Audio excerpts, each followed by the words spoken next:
Robert Tellis found guilty of murder of Jeff Gurman, the Las Vegas Review reporter, who was murdered in his side lawn. A man wearing blaze orange, a giant hat, and of course, Robert Tellis's signature cheap Nikes. They found him guilty, but not guilty enough to put him away forever. He's get parole in about 20 years. Joining me to discuss, Jennifer Coffindaffer, retired FBI special agent. What was your reaction to all of this? The fact it took 2 days to get to a verdict in a case that seemed pretty clear cut. Well, it seemed to me that there was at least one juror that was really holding out, with all the information that they requested in terms of technical assistance to, blow up photos, additional look at other videos. They wanted to see his gait compared to the murderer's gait.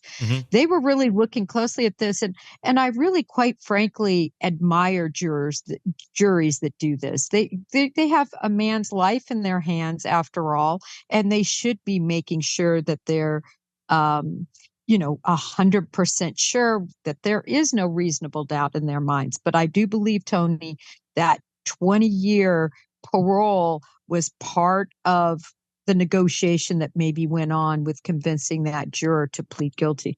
And that was the part that really kind of got me. From what I'm understanding from folks who talked with some of the jurors, was that there was two holdouts in the jury pool. And I guess the hang-up was the hair that they saw in the video.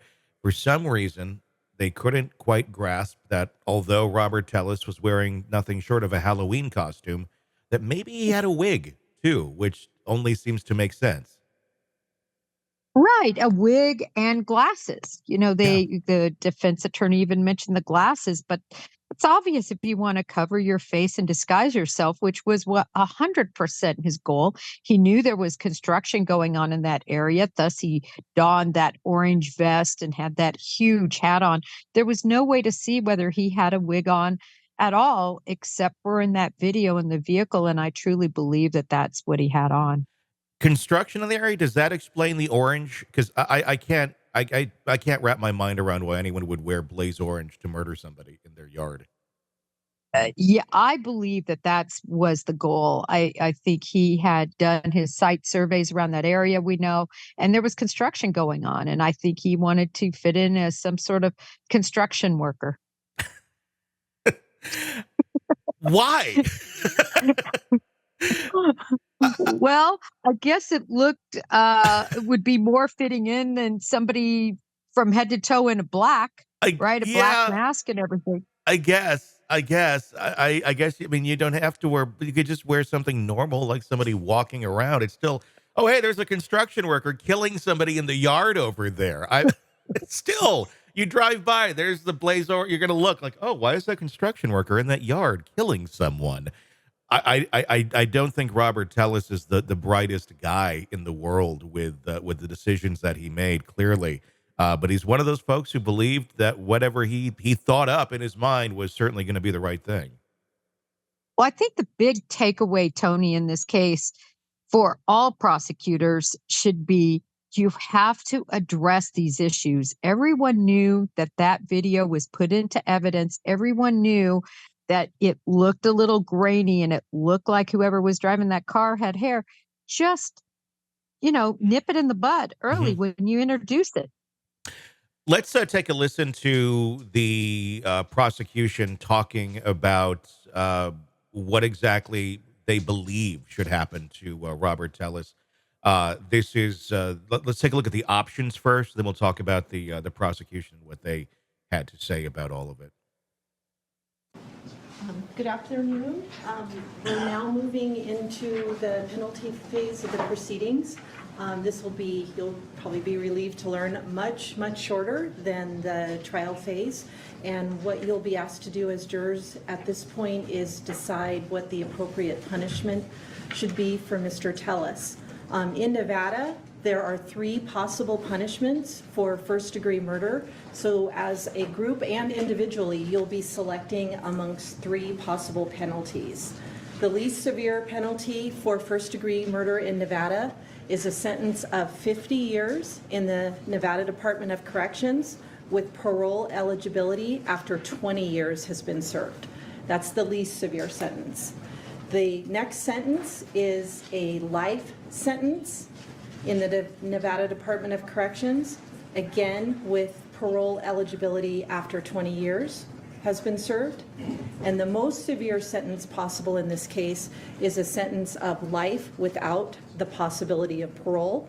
And that sentence means just like it sounds. That would mean Mr. Tellis would spend the rest of his days in the Nevada Department of Corrections.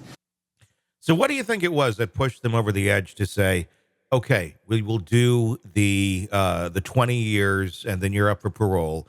Was it, the questioning of the hair? Was it the victim impact statements to keep this where it was? Because obviously it seems like it was a compromise of some sort. It seems like a compromise, and I think it was really the totality of all of that. And it makes sense because, at the end of the day, these jurors are really taking the life from somebody. Even if they're spending it in prison, it's going to be a rough existence. And I think that many jurors, truly have empathy for these murderers, and those impact statements and the fact that he spent 3.5 hours in his diatribe. I'm sure some connected in some loose way to the humanity of him and what would be happening to him. Do you think the jurors connected to the humanity of Robert Tellis, or did they connect to the narcissism of Robert Tellis? Because I always find it's like birds of a flock when it comes to narcissists. I find other narcissists relate to other narcissists when they're speaking or presenting something. It's like, oh, I think this weird way too, and somehow I'm going to. There's another one over there, just like me. We may never get along, but I feel I feel that person. And I think this weird way that everyone else seems to not think like I do. That's what I wonder about with juries and things like this. I mean, it seems scary. I don't know if narcissism is just more prevalent in our society today than it used to be. But it does feel like some of these folks, you can explain a situation of something a narcissist did to you, and most people who are not in that category go like, oh my gosh, they can empathize. But if you explain that same sort of situation of what a narcissist did to a narcissist, they'll agree with the narcissist more times than not. But my experience has been. What's your thoughts on that? Well, I do think, Tony, that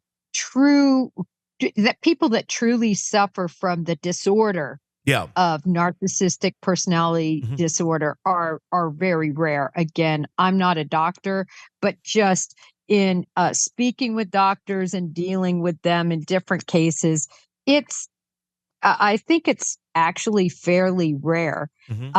And then of those who actually commit murder. Sure. So I think that on a jury, it'd be a rare thing to have somebody that would truly have that disorder on the jury. But I think it isn't rare to have jurors that empathize, because at the end of the day, most people are good people. Sure. And they actually can feel sorry for people and be caught up in them. And again, it was brilliant, I think, that he had 3.5 hours just where he could just pontificate about all his wrongs that were done to him. And I think it clearly might have touched some jurors. I'm just wondering what part of that touched the jurors.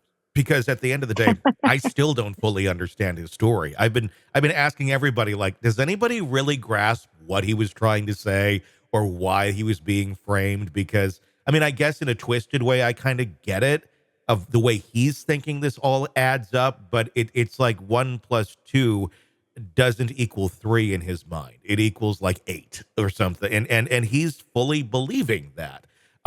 There's just so many pieces to his own story that just don't make sense. I loved the closing where the attorney or the attorney for the state made the line, and you think they're going to go after that guy or do it all for that guy?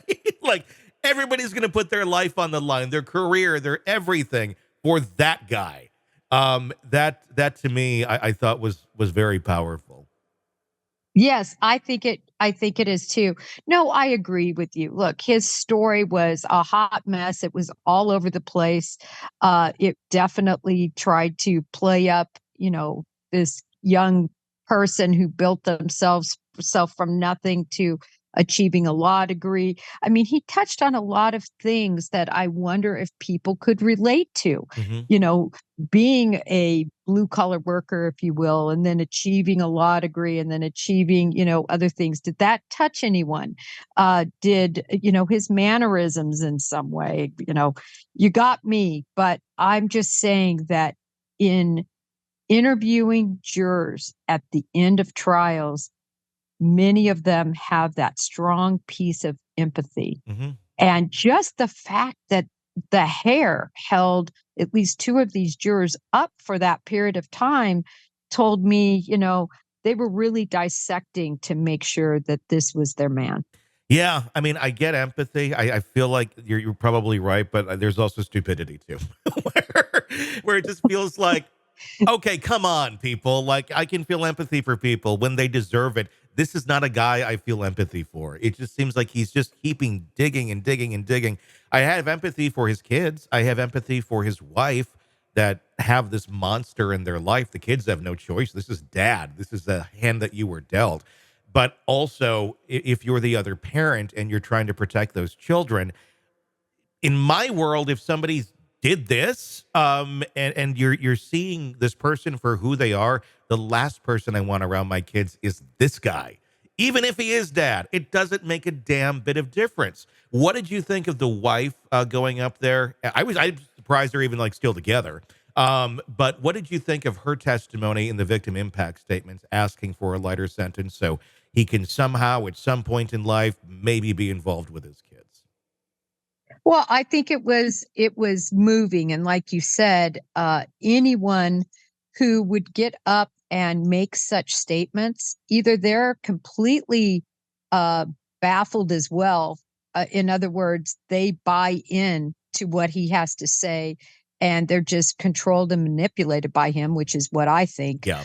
And that's why they make the statement, because no matter what the proof is, and we've seen it time and again, where loved one, family members, spouses, parents, they do not believe their child committed the heinous crime or their spouse committed the heinous crime they're accused of.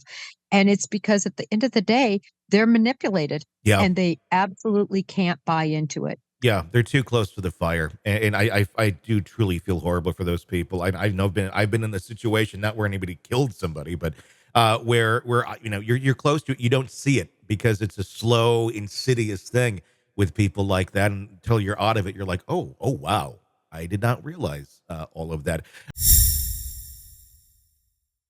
Hey, thanks for checking out the video. Be sure to follow us wherever you download podcasts, and especially Apple Podcasts, where you can get advanced episode and premium content on our premium channel right there. Also, be sure to follow us on social media so you don't miss any breaking updates on the stories that matter to you most. We're on TikTok, X, Instagram, Facebook. Just search Hidden Killers Podcast with Tony Brueski, and you'll find us right there. Again, thanks for watching.